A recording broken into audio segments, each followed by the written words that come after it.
Hello everyone, welcome back to Intimacy Insights by Anais. If you're new here, make sure to hit that subscribe button right now because in this channel we talk about love, relationships, intimacy and everything in between. Today we're going to be talking about something I know a lot of you have heard and probably even experienced yourself. Why do nice guys always finish last? Why do bad boys often get the girls, while the sweet, kind, and respectful guy ends up empty-handed? It's a question that has been on a lot of minds for years, and I'm here to break it all down and give you the real, unfiltered truth. So let's start with this. How many of you have heard that saying, like, nice guys finish last? I'm sure almost all of you have, right? And if you've ever found yourself in the situation where you are always doing the right thing, being polite, kind, and supportive, but somehow you still end up in the friend zone, or you're watching someone else win the affection of the woman you like, then you've probably wondered, why me? Well, here's the thing. The whole idea of nice guy finish last isn't just some phrase people like to throw around for fun. It's something that happens in real life, and it happens more than we would like to admit it. But why does this happen? Why does the guys who deserve everything, the guy who is respectful, sweet, and caring, end up with nothing? Why the guy who doesn't always play by the rules gets the girl? The truth is a bit more complex than just saying nice guys are doomed. Being nice is not a bad thing. In fact, being kind and respectful is something that many people are looking for in a partner. However, being nice alone is not always enough to create the spark and attraction that leads to a successful relationship.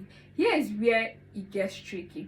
Being nice can actually come across as boring in some situations. Yes, I said it, boring. When someone is just nice all the time without bringing any excitement or challenge to the table, it can feel predictable. And I'm sure you can guess what happens when someone feels predictable, right? It gets boring. The thrill of dating and attraction often comes from mystery, excitement, and the unknown. That's why people are sometimes drawn to the bad boys or the one who keep them guessing, because they don't know their next step. They don't know if they will get angry next minute, or there's an emotional charge there that can be more exciting than what seems to be an easy, nice relationship. But before you start thinking that being nice is a curse, let's talk about balance. The problem is not with being nice, don't get me wrong, but with how often it is used. Nice guys tend to believe that just being kind and doing everything right is enough to win a woman's affection or someone's affection. They think if I do this for her, if I always show up, if I treat her with respect, then she will like me. And while those things are wonderful and absolutely necessary in a relationship, they are not the only thing that can create attraction. Attraction is about more than just being a good guy. It's about showing up as yourself confidently and letting the person see who you really are, your strength, your vulnerabilities, and your personalities. When you only focus on being the nice guy, you risk losing a bit of yourself in the process. And when you lose yourself, that can make the relationship feel one-sided or even boring to your partner. Nice guys often make the mistake of trying too hard to be perfect. Nobody is perfect. You yourself, you can't even be perfect. They think if I do everything right, she will love me. But here's the thing, people don't always fall in love with perfection. They fall in love with the real, raw, authentic connection. They fall in love with someone who has their own identity, their own boundaries, and their own sense of self. You can't be a nice guy and you're always doing things just to please someone else.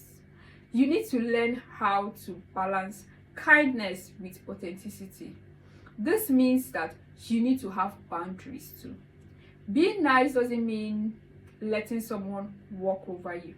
It's about being respectful, kind, and generous with your time, but also knowing when to say no and when to stand up for yourself and when to put yourself first in that relationship.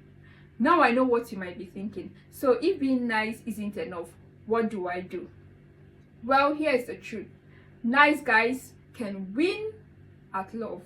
You can finish first, but it's all about being authentically you without the need to overcompensate or be perfect. You need to show that you are emotionally available, that you are confident in who you are, and that you can bring something valuable to the table. That is not just about being nice, it's about embracing your personality, your quirks, and your passions.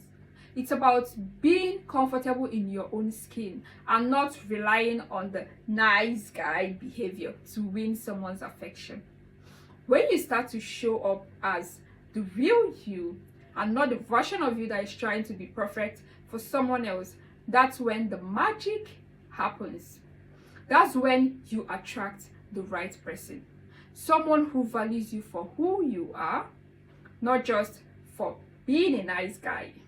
And remember, there is no one size fits all formula for love. Don't get me wrong. Do you always, but you learn to adjust. It's not about being nice or anything else. What really matters is the confidence in who you are, authenticity, and how you communicate in relationship. If you can bring those things to the table, trust me, the right person will appreciate and be drawn to you. So, to all my nice guys, to all the nice guys out there, you don't have to change who you are to win in love. You just have to be the best version of yourself to win love. And that version doesn't need to be perfect. It just needs to be real with all your strength and your flaws. When you start doing that, you will attract the kind of love and relationship that is built on respect, trust, and mutual attraction. And I always want to hear from you in the comments. Have you ever felt like being too nice held you back in dating? Have you ever experienced the struggle of feeling like you're doing everything right but still not getting the love that you deserve? Or are you the nice guy? Let me know in the comment section below. Let's talk about it. I would love to hear your stories, and I'm sure a lot of you can relate to this. Please do not forget to subscribe to this channel for more real talks on relationships, intimacy, and everything in between. Thank you so much for watching Intimacy Insights by Anais, and I will see you in the next video. Bye.